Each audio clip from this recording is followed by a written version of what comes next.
अखिल भारतीय चित्रपट महामंडळाच्या निवडणुकीमध्ये मेघराज भोसले यांचा समर्थ पॅनल विजय झालेला आहे।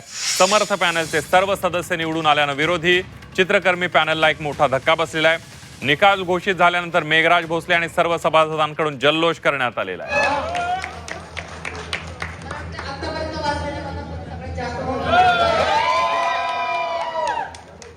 अभिनंदन चैत्राली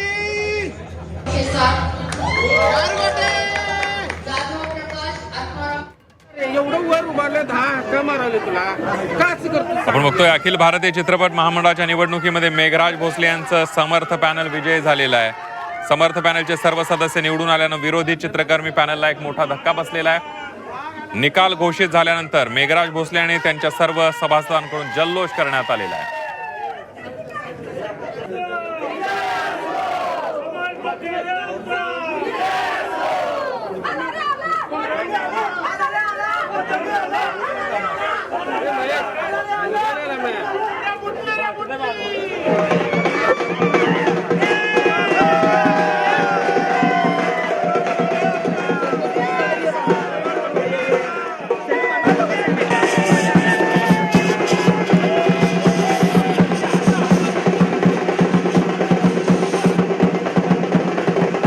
मागच्या काही दिवसांपासून या निवडणुकीकडे सगळ्यांचं लक्ष लागलेलं होतं। चित्रपट सृष्टीतील अनेक दिग्गजांचे याकडे लक्ष लागलेलं होतं अखिल भारतीय चित्रपट महामंडळाच्या निवडणुकीमध्ये।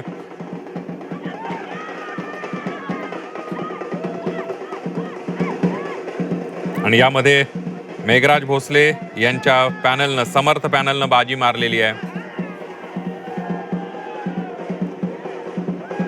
आणि याविषयीच बोलण्यासाठी जाऊया थेट कोल्हापूरला। प्रताप नाईक आपले प्रतिनिधी आपल्या सोबत आहेत। प्रताप, नक्कीच आपण पाहतो की समर्थ पॅनलनं बाजी मारलेल्या 14 पैकी 14 जागा या ठिकाणी पटकावलेल्या आहेत। आधी 3 जागा या बिनविरोध झालेल्या आहेत। नीलम शिर्के आपल्यासोबतच, आपण त्यांच्याशी बोलूयात। मला सांगा की 14 पैकी 14 जागा मिळणं साधी गोष्ट नाही आहे। खरं तर आपण पाहतो की सुरुवातीला तुम्हाला उमेदवारी जाहीर झाल्यानंतर खूप टीका झाली। उमेदवारी जाहीर झाल्यानंतर पेक्षा तो फॉर्म मी भरला होता स्वतःहून। रंगभूमीवर 28-30 वर्ष अभिनेत्री आणि निर्माती म्हणून काम केल्यावर 100% माझा हक्क होता की मला जर फॉर्म भरायचा तर मी भरू शकत होते। मी भरलेला देखील होता फॉर्म, पण मग तो नीलम शिर्के म्हणून भरला फॉर्म।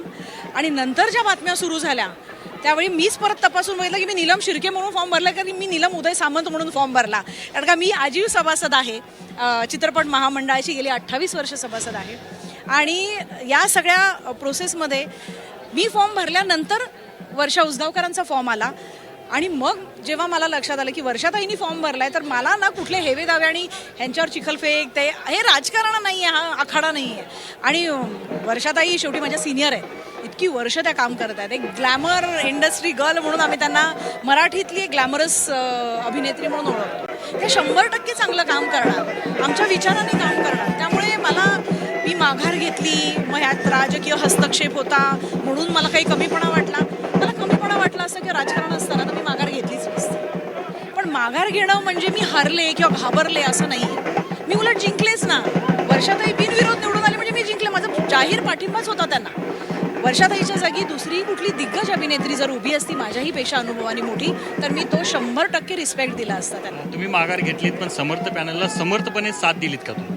हो, समर्थपणे। म्हणजे काय, समर्थ पॅनल जसं नावाप्रमाणे आहे तसंच समर्थ आहे।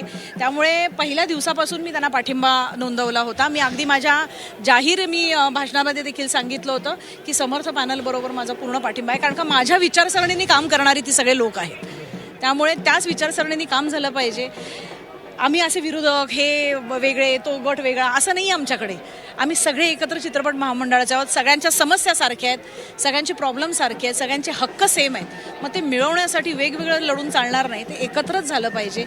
आणि म्हणून सगळ्यांना मनापासून आवाहन करते की इलेक्शन पुरता ठीक आहे, पण बाहेर आल्यावर तुम्ही बघितलं असेल प्रत्येकाने एकमेकांना गुलाल लावला, सगळ्यांनी एकमेकांना अभिनंदन केलं। अगदी प्रताप, कुठेतरी समर्थ पॅनलनं बाजी मारलेली आहे आणि नीलम शिर्के यांचा पाठिंबा होता वर्षा उसगावकर यांना। आणि वर्षा उसगावकर या बिनविरोध झालेल्या आहेत, तो आमचाच विजय असल्याचं नीलम शिर्के यांचं म्हणणं आहे। एकंदरीतच एक जल्लोष पाहायला मिळतोय आणि कुठेतरी मागच्या काही दिवसांपासून जोरदार या निवडणुकीची चर्चा झालेली होती। धन्यवाद प्रताप, दिलेल्या सविस्तर माहितीबद्दल।